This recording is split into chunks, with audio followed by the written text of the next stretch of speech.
Hello guys, welcome back to my channel. এটা হলো আমার মা বাবার অ্যানিভার্সারি ব্লগ। সো মাকে দিয়েছিলাম আমরা একটা ওয়াশিং মেশিন। এই ওয়াশিং মেশিনটা আমরা দুদিন আগে গিয়ে বুক করে এসেছিলাম। এইটা আমরা দিয়েছি। সো তারপর অ্যানিভার্সারির দিন এই সময় ওয়াশিং মেশিনটা ঢুকছে।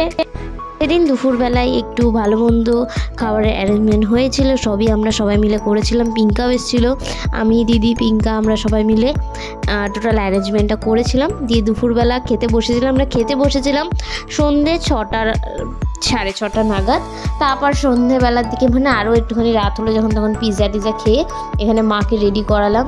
তারপর এখানে আমি আর নীলাজা মিলে ঘরটাকে ঘর বলতে কিছু না, টেবিলটাকে ডেকোরেশন করছিলাম কেক টেক নিয়ে এসে। তারপরে সব রেডি হয়ে গেছে, এখানে আমরাও রেডি হয়ে গেছিলাম। আর সবাই ওয়েট করছিলাম মা কখন আসবে। মায়ের এখনও রেডি হওয়া হয়নি। আর এইটা হলো আমার আজকের লুক বলতে কিছুই না, জাস্ট একটা গাউন পরে নিয়েছিলাম। আমি আর লাবণ্য এখানে পোজ দিচ্ছিলাম, আর দুধ আমাদের জ্বালাচ্ছিল পিছনে। তারপরে সবাই মিলে আমরা ছবি তুললাম। ছবি তোলার পরে কেক কাটিং হলো।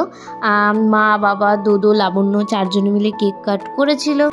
তারপরে কেক খাওয়া হলো অ্যান্ড দেন আমার ব্লগটা এখানেই শেষ হলো। সো আশা করছি আমার আজকের এই ছোট ব্লগটা ভালো লেগেছে। যদি ভালো লেগে থাকে তাহলে লাইক, শেয়ার আর সাবস্ক্রাইব করতে কিন্তু ভুলো না। Tata, by.